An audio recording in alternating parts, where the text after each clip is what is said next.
अस्सलामु अलैकुम वरहमतुल्लाहि वबरकातुह। शेख सादी रहमहुल्लाह का बचपन। हज़रत शेख सादी रहमहुल्लाह फरमाते हैं कि मुझे मेरी वालिदा ने सोने की अंगूठी पहना दी। मैं वो अंगूठी पहनकर बाहर निकला तो एक ठग मिल गया। इस ठग के पास गुड़ की डली थी। इसने मुझे उठाकर प्यार किया और मुझे कहने लगा कि तुम अपनी अंगूठी को चखो। मैंने अंगूठी को ज़बान से लगाया तो बेज़ायका थी।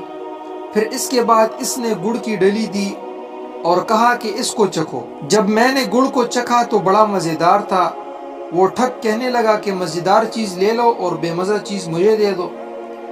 शेख सादी रहमहुल्लाह फरमाते हैं कि मुझे गुड़ का इतना मज़ा आया कि मैंने इसे अंगूठी उतार कर दे दी और गुड़ की डली लेकर घर वापस आ गया। अब बच्चे थे, कच्चे थे, गुड़ की डली के बदले सोने की अंगूठी देकर वापस आ गए। तो इस उम्र में इंसान गलतियां भी करता है और सीखता भी है। फिर एक जगह फरमाते हैं कि मैं एक मरतबा अपने वालिद के साथ मेला देखने गया। वालिद साहब ने कहा कि बेटा मजबूती से मेरा हाथ पकड़ना, भीड़ ज्यादा है, छोड़ना नहीं। मैंने कहा बहुत अच्छा। अब मैं चल भी रहा था, इधर उधर भी देख रहा था। इधर उधर की चीज़ें देखने में ऐसा महू हुआ कि हाथ छूट गया। इसके बाद बहुत देर वालिद मुझे ढूंढते रहे। मैं वालिद साहब को ढूंढता रहा। काफ़ी देर के बाद और परेशानी उठाने के बाद वालिद साहब ने मुझे ढूंढ लिया। जब उन्होंने मुझे ढूंढा तो मुझे कहा कि तुम्हें मैंने कहा नहीं था कि हाथ पकड़े रखना, तुमने क्यों छोड़ा? तो मैंने फिर इनको कहा कि मैं किसी चीज़ को देखने में मशगूल हो गया, तवज्जो ना रही।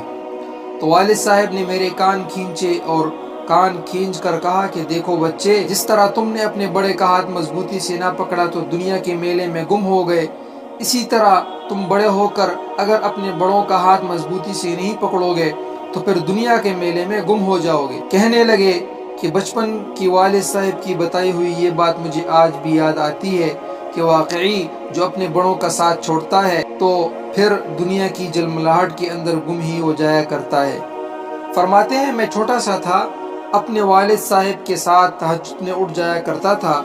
एक रात मैंने तहज्जुद पढ़ी तो घर के कुछ लोग सोए हुए थे। मैंने अब्बू से कहा, अब्बू देखो ये लोग सोए पड़े हुए हैं, उठकर तहज्जुद क्यों नहीं पढ़ते? तो वालिद साहब ने कहा कि बेटा तुम अगर सोए रहते तो ज़्यादा बेहतर था, इसलिए अब जो बात तुमने की ये ग़ीबत में दाखिल है। इनको सोने पर इतना गुनाह नहीं होगा जितना तुम्हें ग़ीबत करने पर गुनाह हुआ। तो देखिए किस तरह बच्चा बातें कर रहा है और अक्लमंद बाप इस बच्चे को साथ साथ तालीम भी दे रहा है। इसकी तरबियत भी